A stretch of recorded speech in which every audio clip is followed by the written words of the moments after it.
He was paid $150,000 a month to keep Michael Jackson healthy. But Conrad Murray could soon spend 48 months earning prison wages. After the death of the pop star, 6 weeks of testimony, 12 men and women are deciding Murray's fate tonight. As today's tense closing arguments indicated, the stakes feel much greater than the maximum of 4 years Murray could spend locked away. ABC's Jim Avila was there and has the latest from Los Angeles tonight. Jim?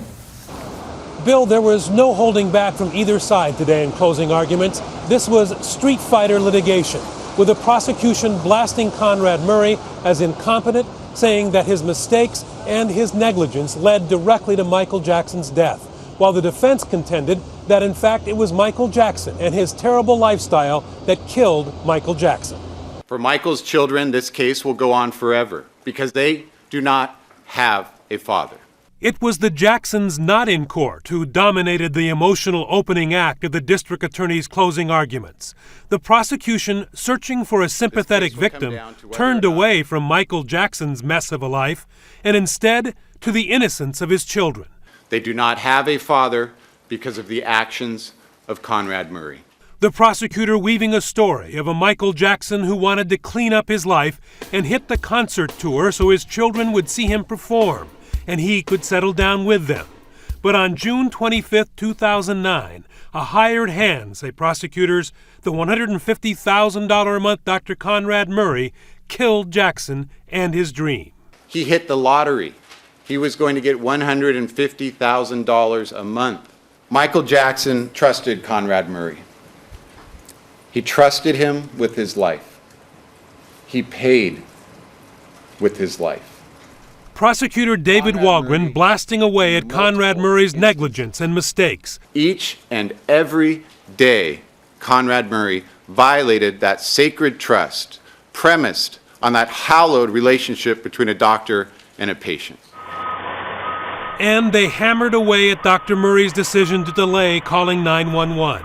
And what on earth would motivate a medical doctor to delay making that call other than to protect himself, other than sheer self-preservation, putting Conrad Murray first, putting Michael Jackson, his life, last?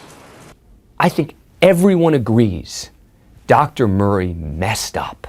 But the question ultimately will come down to, are these jurors ready to hold him criminally responsible, causing Michael Jackson's death? For the defense, lead attorney Ed Chernoff went right at that question, telling jurors, yes, Conrad Murray was negligent, but it was not him that killed the drug-addicted Michael Jackson. He got brought into this situation because he thought he could help. He could help him sleep normally. He was just a little fish in a big, dirty pond.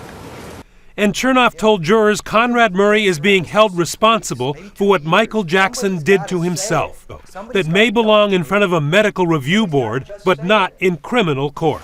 If it were anybody else but Michael Jackson, anybody else, would this doctor be here today? If you're going to hold Dr. Murray responsible, don't do it because it's Michael Jackson. But prosecutors were not through and used biting sarcasm to drive home their final point. One man is responsible for Michael Jackson's death, and it is not the man who died that day. Poor Conrad Murray. Michael Jackson is dead. And we have to hear about poor Conrad Murray. And with that, after 6 weeks, 49 witnesses, more than 330 exhibits, the jury was given the case. In a high-profile case like this, jurors tend to take a little longer. They don't want to be seen as the O.J. Simpson jury that came in after 4 hours. Deliberations begin tomorrow morning. The fate of the doctor caught in the whirlwind that was Michael Jackson hangs in the balance, one of many who fed an icon what he craved. But when the medical musical chairs stopped, Conrad Murray was left without a seat. Jim Avila for Nightline in Los Angeles.